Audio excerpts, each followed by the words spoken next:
Hello friends, आपके साथ share कर रही हूँ बहुत ही इम्पॉर्टेंट वीडियो। दोस्तों, आज की वीडियो में हम बात करेंगे कि कौन सी परचेजेस हैं जिनके जीएसटी का आईटीसी हम क्लेम नहीं कर पाएंगे, यानी कि जिन परचेजेस पर आपने जीएसटी पे किया है उनका आईटीसी आप क्लेम नहीं कर सकते। ऐसा जानना आपके लिए बहुत ही ज़्यादा इम्पॉर्टेंट है, क्योंकि अगर आप ऐसा कोई आईटीसी क्लेम करते हैं जिसके लिए आप एलिजिबल नहीं हैं तो फिर आपको वो विद इंटरेस्ट वापस करना होता है। तो विद इंटरेस्ट आपको वापस करना पड़ सकता है। तो इस सभी प्रॉब्लम को से बचने के लिए आप ये जान लें कि कौन सी ऐसी परचेजेस है या कौन सा ऐसा आईटीसी है जो आप क्लेम नहीं कर सकते। तो उसी सब के बारे में हम वीडियो के अंदर बात करेंगे। तो चलिए स्टार्ट कर लेते हैं वीडियो को। उससे पहले चैनल को ज़रूर सब्सक्राइब कर लीजिए ताकि सभी इंपॉर्टेंट अपडेट्स एंड अलर्ट्स आपको मिलते रहें। तो फ्रेंड्स, जब आप अपनी रिटर्न फाइल करेंगे तो आपको इस चीज़ों का ध्यान रखना है कि कौन सा आईटीसी है जो आपको क्लेम कर लेना है और कौन सा ऐसा आईटीसी है जिसको क्लेम करने के लिए आप एलिजिबल नहीं हैं। तो ऐसे आईटीसी का आप क्या कर सकते हैं, जिस आईटीसी को आप क्लेम कर सकते हैं उसको तो आप अपने आउटपुट टैक्स लायबिलिटी से एडजस्ट कर लीजिए, और जो आईटीसी आप क्लेम नहीं कर पा रहे हैं यानी कि आप एलिजिबल नहीं हैं उसे क्लेम करने के लिए, तो ऐसे आईटीसी को आप अपनी कॉस्ट के अंदर ऐड कर सकते हैं। तो चलिए, अब हम सबसे इम्पॉर्टेंट चीज़ की बात कर रहे हैं कि कौन सा आईटीसी है जो आप क्लेम नहीं कर पाएंगे।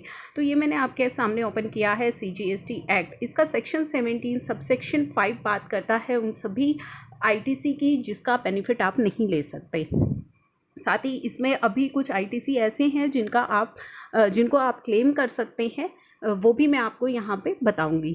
तो सेक्शन 17 सबसेक्शन 5 कहता है, notwithstanding anything contained in subsection 1 of section 16 and subsection 1 of section 18, यानी कि 16(1) और 18(1) में जो लिखा गया है वो एज इट इज़ एप्लीकेबल रहेगा। 16(1) जो हमारी आईटीसी की बात करता है और सेक्शन 18 सबसेक्शन 1 जो हमारा आईटीसी इन स्पेशल केसेस की बात करता है। ITC shall not be available in respect of following. तो आपको कौन सा आईटीसी क्लेम नहीं करना है, कौन सा आईटीसी आप क्लेम नहीं कर सकते।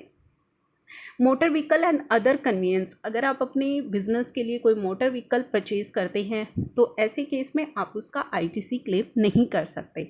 लेकिन यहाँ पे एक्सेप्शन भी दी गई है। क्या एक्सेप्शन दी गई है?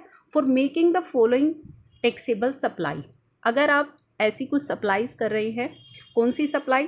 Further supply of such vehicles और कन्वीनियंस, यानी कि आप जो है आपका सेम लाइन ऑफ बिजनेस है, आप जो है motor vehicles purchase and sale का काम कर रहे हैं तो आप आईटीसी क्लेम कर लीजिए। ट्रांसपोर्टेशन ऑफ पैसेंजर, अगर आपका काम है पैसेंजर ट्रांसपोर्टेशन का तो भी आप आईटीसी क्लेम कर सकते हैं। Imparting training on driving, flying, navigating such vehicle और कन्वीनियंस, या आप उन व्हीकल से रिलेटेड कोई ट्रेनिंग प्रोवाइड करते हैं, जैसे कि कोई ड्राइविंग जो ट्रेनिंग है वो आप देते हैं तो भी आप आईटीसी क्लेम कर सकते हैं। फॉर ट्रांसपोर्टेशन ऑफ गुड्स, अगर गुड ट्रांसपोर्टेशन का आपका बिजनेस है तो भी आप आईटीसी क्लेम कर सकते हैं। तो अगर आप ऐसी कोई सप्लाईज कर रहे हैं, रेंटिंग की सप्लाई कर रहे हैं, आप जो मोटर व्हीकल को रेंट पे देते हैं तो भी आप क्लेम कर सकते हैं। तो ये कुछ सप्लाई है, अगर आप ऐसी कोई सप्लाई कर रहे हैं तो फिर आप मोटर व्हीकल का आईटीसी क्लेम कर पाएंगे, अदरवाइज नहीं कर पाएंगे। तो जैसे ही आप अपनी रिटर्न फाइल करें और आपको दिखे कि ऐसा कोई आईटीसी है तो वो आपके लिए इनएलिजिबल रहेगा। सेकेंड आ जाता है the following supply of goods and services or both. तो यहाँ पे भी वही बताया गया है कि अगर आप सेम लाइन ऑफ बिजनेस में हैं तभी आप आईटीसी क्लेम कर पाएंगे। फूड एंड बीवरेजेस के केस में, outdoor catering, beauty treatment, health services, cosmetic and plastic surgery, except when inward supply of goods and services or both particular categories used by registered person for making outward taxable supply of the same category of goods and services or both, or an element of taxable composite or mixed supply। तो वही चीज़ यहाँ पे भी बताई गई है, अगर आप सेम लाइन ऑफ बिजनेस में हैं तभी आप इन सभी जो परचेजेस हैं उनका आईटीसी क्लेम कर पाएंगे। यानी कि अगर आप कोई आउटडोर कैटरिंग की सर्विस लेते हैं और टैक्स पे करते हैं तो आप अगर सेम लाइन ऑफ बिजनेस में हैं तभी उसका आईटीसी क्लेम कर पाएंगे। ये दो चीज़ें अभी आपको क्लियर हो गई हैं। उसी तरह membership of club, health and fitness centre, renting a cab, life insurance, health insurance, except, अब ये बहुत ही इंपॉर्टेंट है पॉइंट, रेंटिंग अ कैब की कोई सर्विस आप ले रहे हैं, लाइफ इंश्योरेंस या हेल्थ इंश्योरेंस की, आप उसका आईटीसी नहीं ले पाएंगे।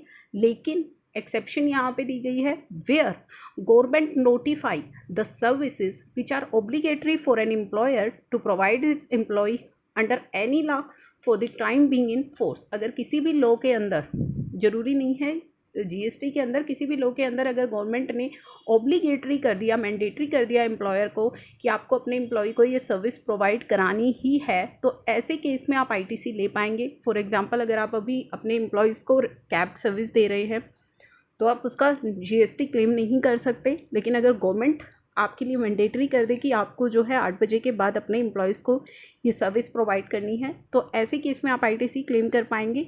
अभी कोविड-19 के चलते गवर्नमेंट की कुछ गाइडलाइंस आई हैं जहाँ पे फेस मास्क, सैनिटाइज़र्स या इस तरह की कोई सर्विसेज है जिन्हें ऑब्लिगेटरी किया गया है, तो जहाँ पे ऑब्लिगेटरी किया गया है वहाँ पे जो आप इन चीज़ों का आईटीसी ईजिली क्लेम कर सकते हैं, क्योंकि वो गवर्नमेंट के द्वारा ऑब्लिगेटरी की गई हैं।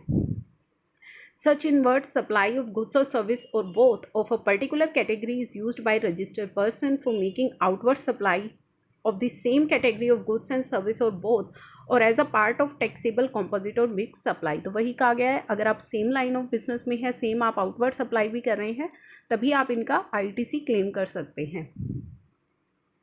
Travel benefits extended to employees on vacation such as leave और होम ट्रैवल कंसेशन। अगर आप कोई ट्रैवल बेनिफिट्स देते हैं अपने एम्प्लॉयज़ को, अगर वो बाहर किसी टूर पे हैं और आप उनको कोई ट्रैवल बेनिफिट्स दे रहे हैं, तो उनका आईटीसी आप क्लेम नहीं कर पाएंगे।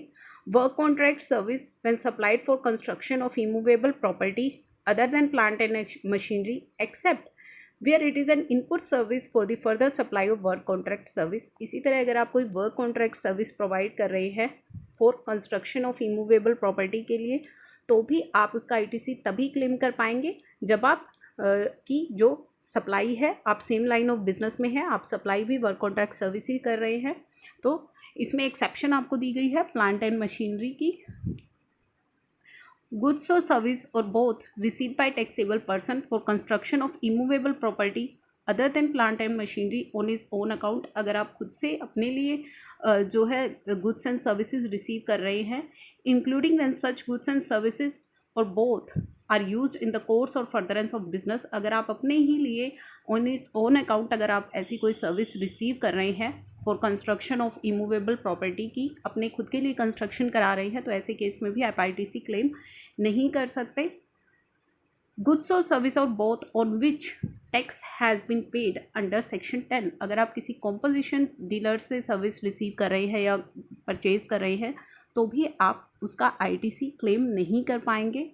Goods and services or both received by non resident taxable person. अगर कोई नॉन रेजिडेंट टैक्सेबल पर्सन कोई गुड्स एंड सर्विसेज रिसीव कर रहा है, except on goods imported by him, सिर्फ इम्पोर्ट के केस में वो क्लेम कर सकता है, otherwise non resident taxable person नहीं कर सकता किसी भी गुड्स एंड सर्विसेज की आईटीसी।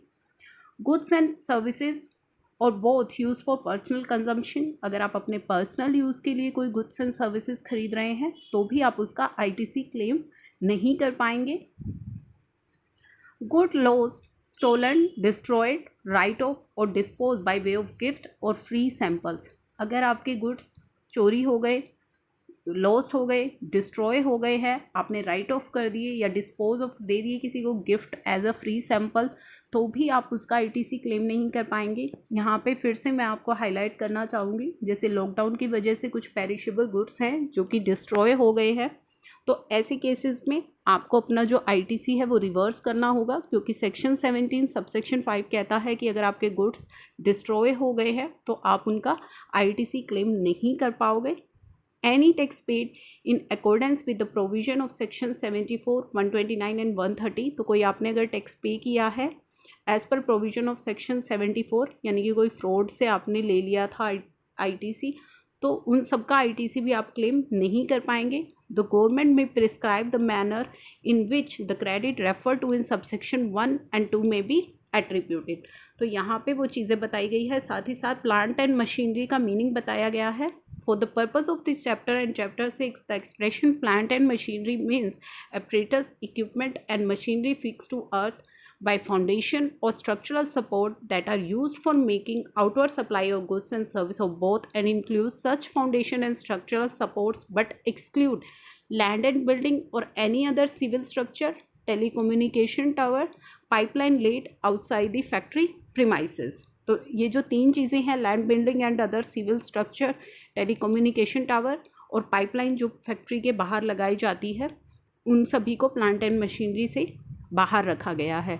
तो ये कुछ परचेजेस हैं जिनके जीएसटी का आईटीसी आप नहीं ले सकते हैं, अदरवाइज़ आपको विद इंटरेस्ट उसे जो है गवर्नमेंट को पे करना होगा। साथ ही एक इम्पॉर्टेंट पॉइंट और मैं यहाँ पे आपको हाईलाइट करूँगी, मैंने एक वीडियो भी अपलोड की थी उससे रिलेटेड, कि आपको अपने सप्लायर की जो पेमेंट है वो 180 डेज़ के अंदर करनी है। अगर आप ऐसा नहीं करते हैं तो फिर आपको अपना आईटीसी विद इंटरेस्ट रिवर्स करना होगा, और जब आप पेमेंट कर देंगे तो आप दोबारा से वो आईटीसी क्लेम कर सकते हैं।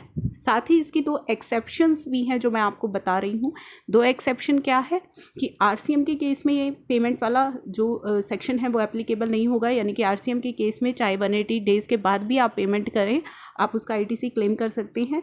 और कुछ सप्लाई ऐसी है जो विदाउट कंसिडरेशन भी सप्लाई मानी जाती हैं, तो वहाँ पे भी जो वो हमारा रूल 37 हमें कहता है कि आप आईटीसी रिवर्स कीजिए अगर आप 180 दिन में पेमेंट नहीं करते हैं, तो वहाँ भी वो रूल अप्लाई नहीं होगा जहाँ पे सप्लाई विदाउट कंसिडरेशन रहेगी। तो ये थी काफ़ी इंपॉर्टेंट इन्फॉर्मेशन। आई होप ये वीडियो है आपके लिए useful. Thank you for watching.